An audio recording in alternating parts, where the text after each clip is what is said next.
understand people for judging groups' discographies based on their title tracks only. Title tracks are the main cores of every K-pop group. They promote them on different music shows, variety programs. They are designed to capture the attention of both fans and the general public. It's a representation of the group's image and style at the time of promotion, and it plays a crucial role in forming the group's overall brand identity. I'm almost sure that if you ask a random K-pop fan to tell you a name of a song from a group they don't necessarily stan or are fans of, they would name a title track. And in most cases, if you don't like a title track, it's less possible that you would dive deeper into the group's discography and listen to B-sides or collabs. Is it bad? In my opinion, not as much as it's said to be. After all, title tracks are what companies think would be the best profitable, what will be most commercially successful or and have the best audience's appeal. They built most of the group's reputation in the industry. For casual listeners or those not deeply invested in a group,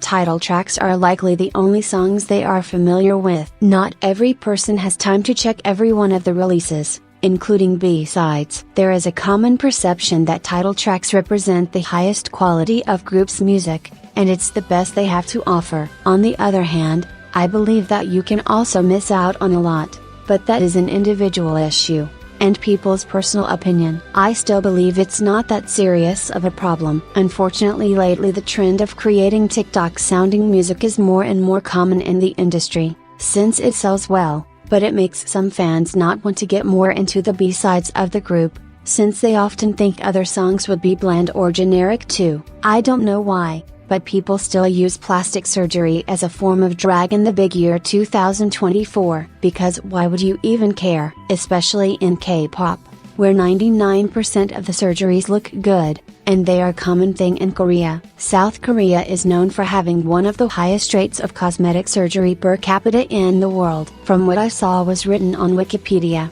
according to a survey taken in 2020, nearly 25% of women aged 19-29 have undergone smaller or bigger plastic surgeries. It's both common and socially acceptable there, often seen as a way to enhance one's appearance or boost confidence. In a society where beauty standards are often really hard to achieve, it's not a bad thing to help yourself with some surgeries, especially if you have money for it. In Korea, fair skin, large eyes, slim face, small nose and being skinny are all considered to be beautiful, and let's be honest, it's really hard to get all of this, whether we want it or not. Idols are often perceived as ideal, which is not the greatest thing, as everyone has some flaws, but people made them feel the need to maintain their ideal looks. It is toxic, but we should not make it even worse by bullying idols for making themselves fitting to the beauty standards. Sticking to one concept is not good. Trends are changing, people will get bored of one type of sound after some time. Once a specific sound is not trending anymore, if you don't change, you would be washed away, out of the spotlight. Giving the audience something new constantly, keeps them engaged and entertained. Also, by trying different concept, you can see what sells the best, and what fits the specific group the most. It allows artists to express themselves in new, fresh ways, to prevent possible burnout. It's all about staying relevant, having broad appeal, long-term success and standing out. Artists who try different sounds usually have more longevity in their careers, as they try different ways to keep the audience entertained. K-pop fans misuse a lot of words, and love to call it titles wrongly. I feel like people does not know the difference between a dozen and a filler member. Calling every other idol dozen is just hilarious, because just some days ago, I found TikTok calling Aurora from Baby Monster a dozen. And in what universe would she even stand next to an actual dozen? The girl has great vocals, can dance and has good stage presence, not a dozen at all. At this point this just sounds like a bunch of 6 years old that just learned new word and now are using it on every occasion they have. Same goes with calling and fighting over the It Girl,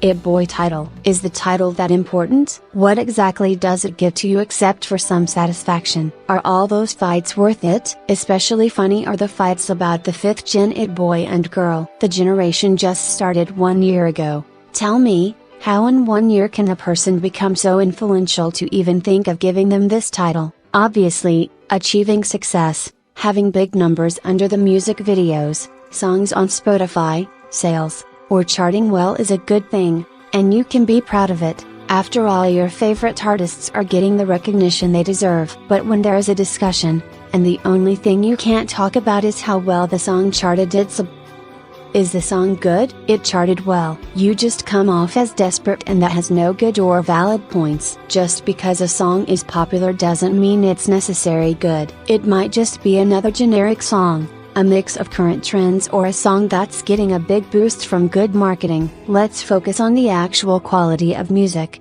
its vocals, uniqueness, just about the song itself.